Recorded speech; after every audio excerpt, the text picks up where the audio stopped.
우리 좌우에 계신 분들께 좀 이렇게 인사를 나누도록 하겠습니다. 하나님께서 반드시 복 주고 복 주실 것입니다. 시작. 하나님께서 반드시 복 주고 복 주실 것입니다. 예, 한 번 더 하죠. 예. 하나님께서 반드시 번성하고 번성하게 하실 겁니다. 시작.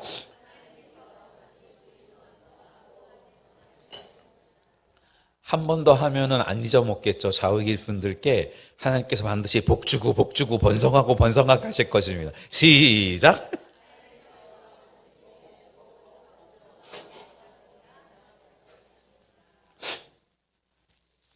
서로 복을 빌어주는 우리의 인사할 때의 모습만큼이나 참 행복해 보이는 건 없는 것 같습니다. 예, 그래서 아무래도 복 받는 것들, 번성하게 되는 것들이 참 귀하고 아름답고 행복할 수밖에 없겠구나라는 생각들을 해보게 됩니다. 지난 한 주간 또 한 달, 한 해 동안 인생의 삶들 속에서 힘들고 어려운 시간들 속에서 능히 이겨내고 버텨내신 여러분을 또 주님의 이름으로 축복합니다. 오늘 이 예배의 자리, 이 시간만큼은 그 모든 걱정, 근심을 내려놓고 하나님의 사랑으로 가득 채워주는 시간이 되기를 원하는데요. 우리는 살면서 참 많은 약속을 하며 살아갑니다. 아이들 같은 경우에는 친구랑 야, 내일 꼭 축구하자. 내일 노래방 가자. 내일 밥 먹으러 가자. 라고 이야기를 하고요. 엄마 아빠랑은 이번에 성적 오르면 용돈 주세요. 라고 하는 약속들이 있을 것 같고요. 어른들 같은 경우에는 올해는 꼭 가족여행을 가자라든가 올해는 꼭 금연하자 라는 분 안 계시겠죠? 예, 교회에는 그런 분들. 또 반대로 올해는 또 좀 더 넓은 집으로 이사 가자라고 하는 약속들도 있을 수 있을 것이고요. 교회에서는 약속을 하기를 올해는 꼭 우리 성경 일독하자. 올해는 꼭 전도하자. 올해는 꼭 헌신하자라고 하는 등등에 대한 약속들이 있을 겁니다. 그런 약속은 우리에게 기대감을 주고요. 그 약속이 지켜졌을 때 정말 기분이 좋을 수밖에 없습니다. 그 약속이 지켜질 때 말입니다. 누구는 우스갯소리로 약속은 깨라고 있는 것이다 라고 이야기를 하지만 약속 중에서도 가장 든든하고 확실한 약속은 누구의 약속이겠습니까? 바로 그렇죠. 예, 하나님의 약속입니다. 하나님은 약속하시면 반드시 지키시는 분이라는 겁니다. 오늘 우리가 읽은 말씀은 하나님께서 믿음의 조상인 아브라함에게 주셨던 약속인데요. 다시 한번 그 약속을 굳게 잡게 하시기 위해 허락하신 말씀이고요. 그 제목처럼 하나님은 우리에게 반드시 복주고 복주며라고 말씀하고 있는데 그 속에서 어떤 의미가 있는지 세 가지 정도만 함께 살펴보는 시간들이 되었으면 좋겠습니다. 가장 먼저는 반드시의 약속이라는 거죠. 제가 한번 더 읽어보면 14절에 이르시되 내가 반드시 너에게 복주고 복주며 너를 번성하게 하고 번성하게 하리라 하셨더니 라고 하는 반드시 꼭이라는 건요. 영어 표현으로 sure이라고 하는데 절대로 변하지 않고 확실한 그러한 약속이라는 것들입니다. 안타깝지만 성도 여러분, 우리가 사는 세상에서 절대로 변하지 않는 것이 얼마나 있을까요? 정말 죄송합니다. 신혼부부도 참석했는데 이런 얘기를 해서 안타깝고 불안할 수도 있겠지만 그렇게 죽고 못 살겠다던 연인들도 얼마 지나지 않아서 싸우기도 하고 어제는 정말 좋은 정치인, 연예인, 사업가들이 요즘 우리들의 귀를 의심케 하는 것처럼 한순간에 그들의 어두운 면으로 그들의 얼굴을 바뀌기도 하고요. 심지어 어제 제일 친했던 친구랑 오늘 싸우고 절교를 하기도 하는 등 거의 모든 것이 다 변하는 것처럼 보이는 세상의 삶입니다. 새해를 시작할 때는, 새로운 교회의 회기를 시작할 때는 포부도 크고 당당하게 시작하지만 한 해를 돌아보는 우리의 모습은 부족함이 많은 모습일 수밖에 없는 이유이기도 합니다. 하지만 우리 하나님은 절대로 변하지 않으시는 분이라는 거죠. 하나님이 약속하셨다면 그 약속은 100% 이루어진다는 거죠. 그 약속은 아브라함에게 주셨던 약속이지만 예수님을 믿는 우리 한 사람 한 사람에게도 동일하게 주어지는 약속으로 우리가 받는 이유이기도 합니다.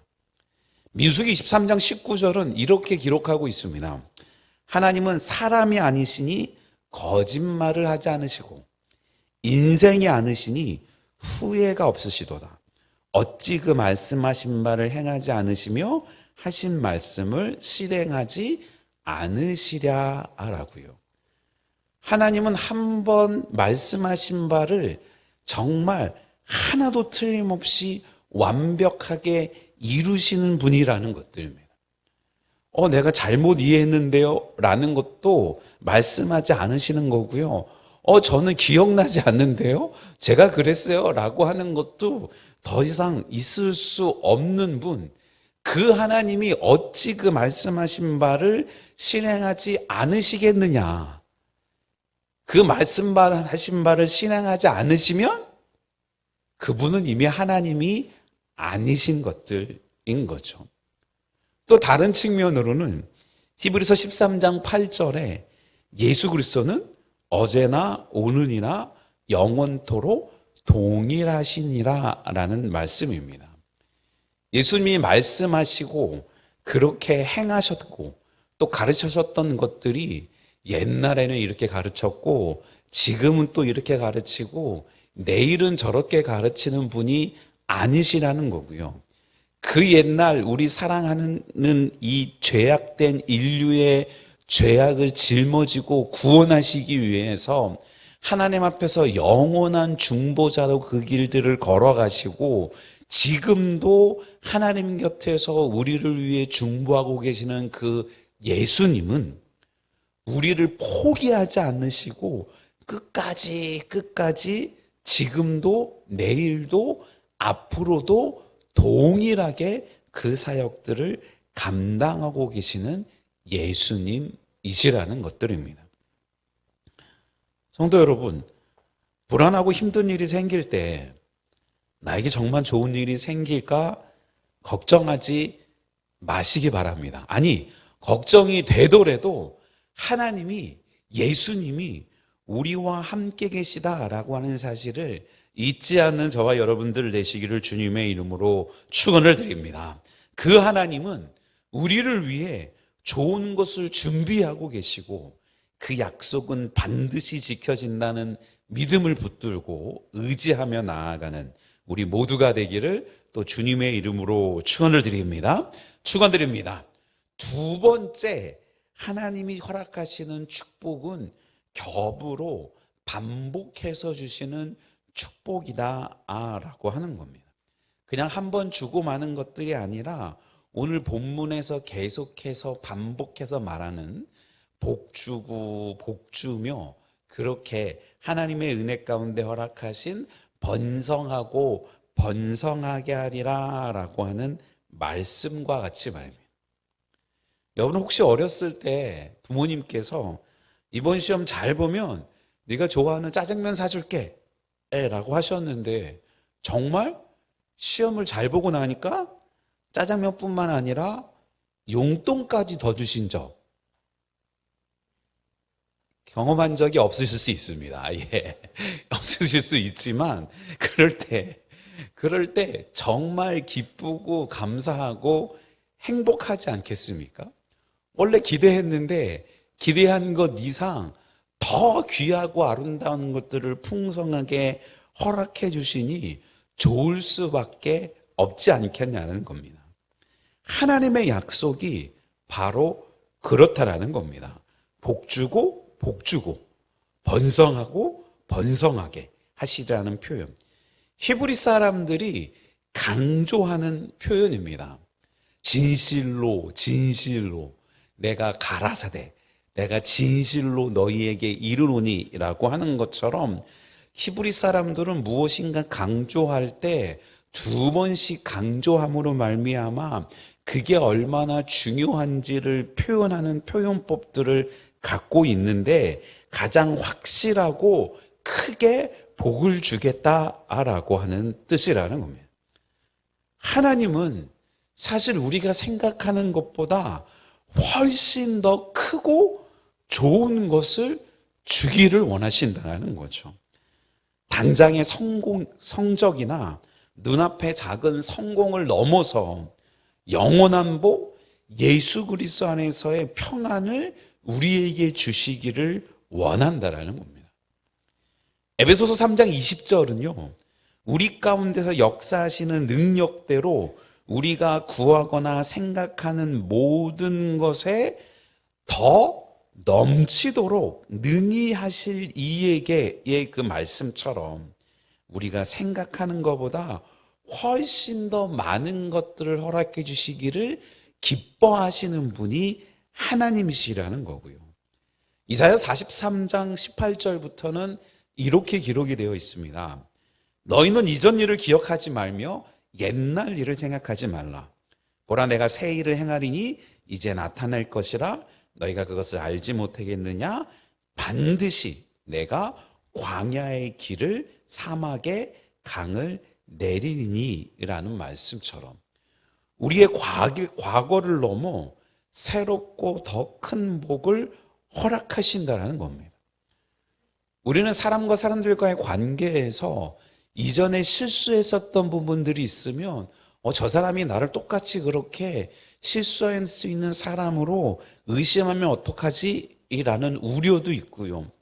반대로 누군가에게 상처를 받으면 이번에도 저 사람이 말하고 행동하는 것들 속에 또 나한테 상처를 주려는 무언가가 있는 거는 아닐까라고 걱정하고 염려할 수밖에 없는 우리이지만 하나님은 아예 예전에 그렇게 너희의 쓰러지고 넘어졌던 것들을 기억하지 말라. 지금 너희 눈앞에 광야가 있고 사막처럼 보일지라도 내가 그곳에 강을 내겠다라고 말씀하고 계시는 하나님이시라는 겁니다. 그저 단지 좋은 옷이나 갖고 싶은 선물 등을 넘어서 하나님을 더 깊이 알아가는 지혜와 사랑, 그걸로 말미암아 우리의 마음과 생각을 지키시고 우리의 마음을 지키시고 우리에게 건강을 허락하시고 나아가 우리의 물질의 축복까지 허락해 주시는 그 복을 진짜로 주시기 원하신다는 겁니다. 오늘부터는 그저 눈에 보이는 복뿐만 아니라 정말 그 눈에 보이는 복이 진짜 복이 될 수 있도록 해주시는 귀하고 아름다운 눈에 보이지 않는 영적인 복에서부터 받아 누리고 나누는 저와 여러분들 되시기를 주님의 이름으로 축원을 드립니다. 축원드립니다. 세 번째, 그 복을 누리며 나아가기 위해서 우리에게 필요한 태도가 인내라고 하는 시간이 필요하다는 것들입니다. 히브리서 6장 12절은요. 게으르지 아니하고 믿음과 오래 참음으로 말미암아 약속들을 기업으로 받는 자들을 본받는 자 되게 하려는 것이니라 라고 말씀하고 계시는데요. 아브라함은 하나님께서 허락하시는 그 약속을 받고 실제로 하나님이 약속해 주셨던 자기 몸에서 태어난 이삭을 얻기까지 최소 짧게 잡아도 25년이라고 하는 시간을 기다려야 했습니다. 그 약속의 말씀을 붙잡고 25년을 기다려야 했다는 겁니다. 제가 이번 정책당일 하면서 봤더니 이제 12년 차에 담임 목회를 진행하고 있습니다. 하나님이 허락해 주신 아브라함의 약속에 비하면 반도 아직 안 된 것들인 거죠. 하나님 허락하신 그 은혜의 말씀들이 이루어지기까지 하나님을 바라보며 더 믿음으로 나가야 되겠구나라는 생각들을 하게 되는데, 요즘 우리 시대 같으면 5분, 10분만 배달이 늦어도 전화하고 항의하는 댓글까지 다는 사람들이 있다고 합니다. 중국집에 전화하면 맨날 똑같은 그 대답을 하잖아요. 아, 왜 이렇게 배달이 안 와요? 음식 언제 와요? 그러면 예, 출발했습니다 라고 하는 그러한 대답을 언제나 받는 우리들이 기다리는 게 지쳐 있는데, 성경은 그 아브라함은 하루도 아니고 한 달도 아니고 1년도 아니고 10년도 아니고 자그만치 25년이나 걸렸다라는 겁니다. 우리가 신앙생활을 하면서도 당장 기도한 대로 이루어지지 않을 때가 더 많이 있는 것 같습니다. 우리의 조급함 때문에 하나님 왜 내 기도는 빨리 응답해 주시지 않는 거예요? 하나님 왜 제 기도는 안 들어주세요? 라고 불평할 수 있지만, 하나님은 아브라함에게 가장 좋은 때에 가장 좋은 것을 허락하셨다라고 하는 것을 우리가 잊지 말아야 할 것입니다. 하나님이 그 약속을 지키는데 시간이 걸리는 것처럼 보이는 것은 우리가 그 축복을 받을 준비를 하는 인내의 시간이었기 때문이라는 겁니다. 그 응답의 시간을 기다리지 못했던 아브라함도 하갈을 통해 이스마엘이라는 정말 눈물의 피부치를 만들었지만, 결국 하나님은 당신의 계획을 따라서 그 약속을 성취시키셨음을 우리는 잊지 말아야 하는 겁니다. 그래서 로마서 5장 3절 4절을 믿음으로 고백합니다.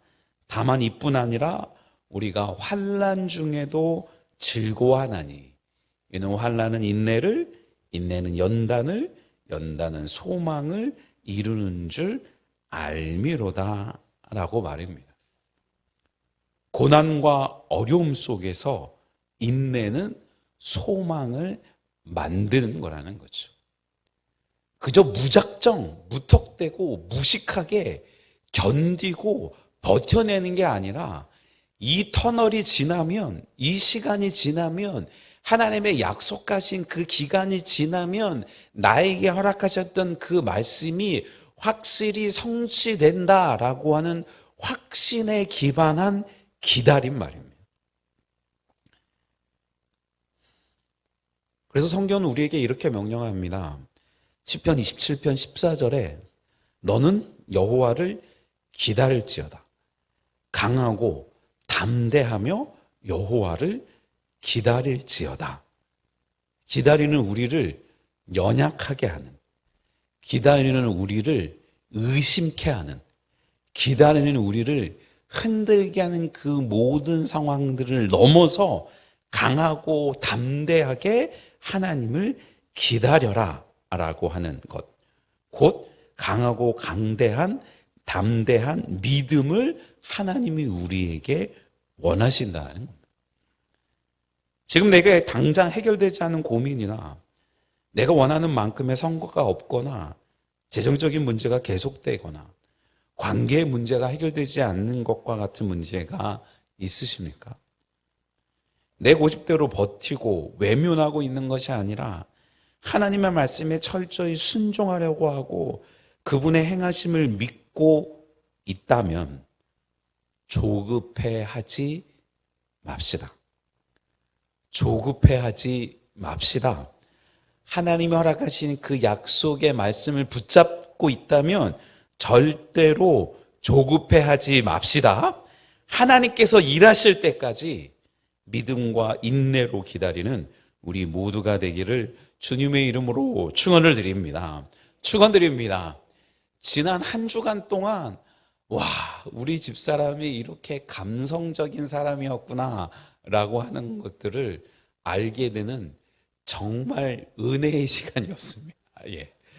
성언이를 보내고 혼자 막 벽 보고 앉아서 울고 그 교회에 나와서 막 기도하고 눈물 글썽글썽 하고 있는 집사람 눈치를 괜히 보면서 내가 뭘 도와줘야 될까? 뭘 도와줘야 될까? 라고 하지만 이미 알고 있는 것처럼 18개월이 지나면 다시 민간인으로 나올 겁니다. 그 속에서 하나님은 결국 그 엄마 밑에서 계속 그렇게 대안학교를 하고 교회를 섬기면서 믿는 사람들의 공동체 안에서 성장했었던 아들이 믿지 않는 자들 속에서 어떻게 살아가는 삶이 필요한지를 배우고 익히는 강하고 멋진 아들로 돌아올 거라는 것들이죠. 혹시 예배 후에라도 사모를 보면 조급해하지 마세요. 믿음을 갖고 기다리세요. 기도해 줄게요 라고 위로의 말씀을 전해주시면 감사하겠습니다. 오늘 우리는 히브리서 6장 14절 말씀에서 우리의 인생을 향한 하나님의 확실하고 풍성한 약속을 붙잡았습니다. 반드시 하나님은 절대로 약속을 어기지 않으십니다. 복주며 하나님은 우리가 생각하는 것보다 더 큰 복을 준비하셨습니다. 인내, 우리는 믿음과 우리 참음으로 그 약속이 이루어질 때까지 하나님을 기다려야 합니다. 세상의 약속은 변할지라도 우리를 향한 하나님의 복 주시겠다는 약속은 변치 않고요. 사실 그 약속은 이미 예수 그리스도를 우리에게 허락하심으로 말미암아 대부분 다 이루어졌습니다. 그 약속을 믿고 오늘부터라도 용기와 소망을 가지고 살아가는 우리 모두가 되기를 또 주님의 이름으로 축원을 드립니다. 축원드립니다.